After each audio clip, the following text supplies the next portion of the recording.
Peace, it's Natia Sisia again, and in this video I wanted to show you something because I'm a little excited. I found nettle.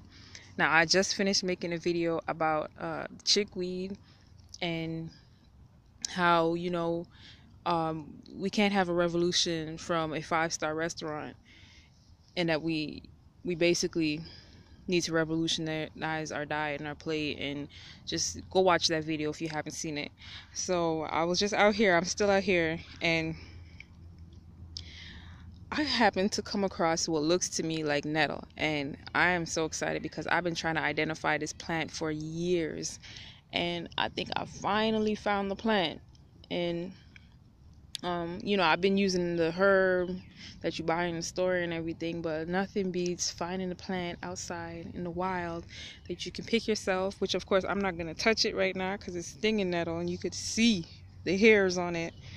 And so I'll just show you what it looks like, the one that I found. So that's it. So if you can see that, and if you can see the hairs on it, probably not the best one to see the hairs. You can kind of see the hairs on the back of that one. And there's some baby ones coming up here.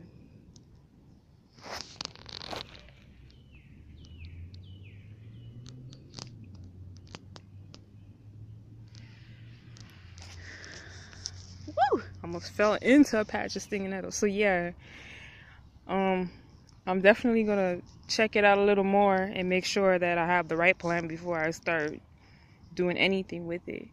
It's supposed to have vitamin A, I think, what was it? Vitamin A, I think vitamin C, magnesium, potassium, and I think all that good stuff. I'll check it out, and probably I'll write a blog and post it on KingNobleUncensored.com after I find out the other good stuff about it. But it's one of those plants that are good for pregnancy.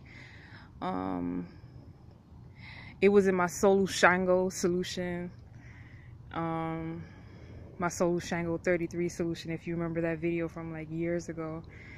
And yeah, I actually had ran out of the herb, and I've actually been, we've been buying less herbs. So this is kind of, it's exciting for me a little, to be finding these herbs outside in the wild, in nature. And it goes back to the whole, basically being a true revolutionary and not dependent on the white man's system, not going to the grocery store for every little thing that you need. A lot of the foods that you do get in the store are hybridized, homogenized, and processed, sprayed with chemicals and all that. Out here ain't nothing happening unless it's from chemtrails or whatever. But I would go to say that with all this nature out here, that the benefits far outweigh any negative effects that white supremacy would have on these type of plants out here. So I'm looking forward to finding some more vegetables. I'm calling them vegetables, some more plants. And that's another reason why we weren't so sick when we were eating naturally off the land, because if you're living outside in the wild, if you're more in touch with nature, you're drinking teas. You're sitting out, you're boiling water, so you're just gonna throw in some leaves. You're drinking teas. These teas are helping you, and you're doing this all day, not just as a dietary supplement.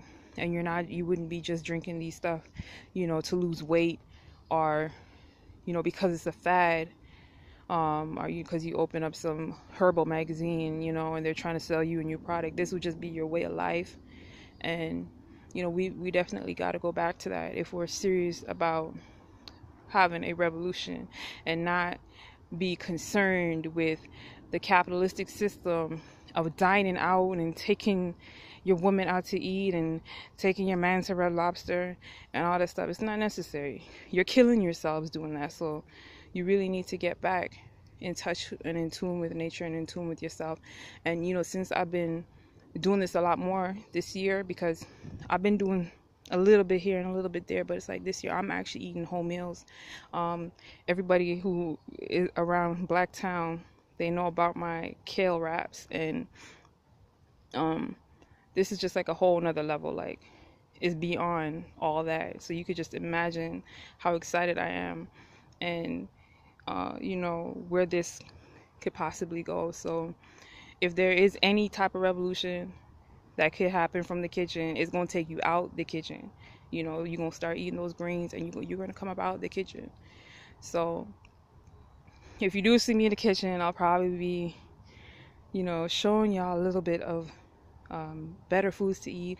And a lot of the foods that we do get freely, and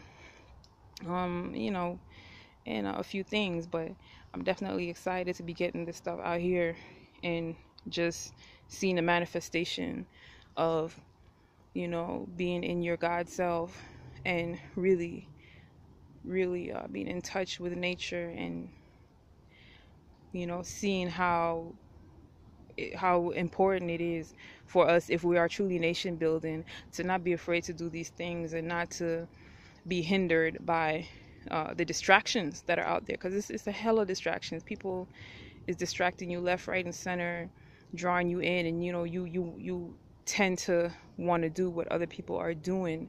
And if majority of the people are in the matrix doing that stuff, chances are you might be compelled to do the same thing. But you got to step away from that and ask yourself, what would a real revolutionary be doing? And in many countries, this is what they're doing. Some of them are eating dirt. They are eating dirt cakes in Haiti, and you laugh and you say, oh, you don't want to be, you all are just mad because you're broke, and you all, you just need to get this money. But getting this money, and it's not going to change the system. We have to stop looking to politicians, white supremacy politicians, because they are politicking, for their position as a black bourgeoisie in white supremacy. That's all that's being done. I mean, it's that simple. I could read you quotes from a book. I could quote other leaders and speakers that are talking about the black bourgeoisie. But when we think about black bourgeoisie, we think about people that come from the middle class, and that you don't have too many high class. If you want to look at classism, you don't have too many first class black people. I don't know if they even exist, but you tend to think of the bourgeoisie as a middle class blacks that have been raised and grew up in that. But we have now an emergence of the conscious community bourgeoisie blacks, and a lot of this comes from the Kemetic teachings, our ideology of Kemeticism, where you are idolizing deities, that are people that lived in Kemet.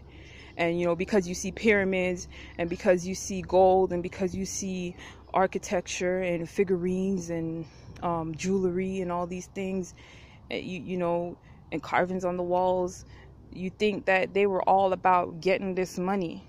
What money was they getting? What white supremacy was they handing their money over to? Is that the reason why it collapsed? So were the pharaohs and were the queens of Egypt, were they revolutionaries? That's the main question. Because if they were, their economy probably wouldn't collapse, or their whole society, civilization wouldn't collapse. Where these people are leading us today, in the conscious community, who are trying to get us to chase this dollar and chase this money and compete with them, it just makes no sense.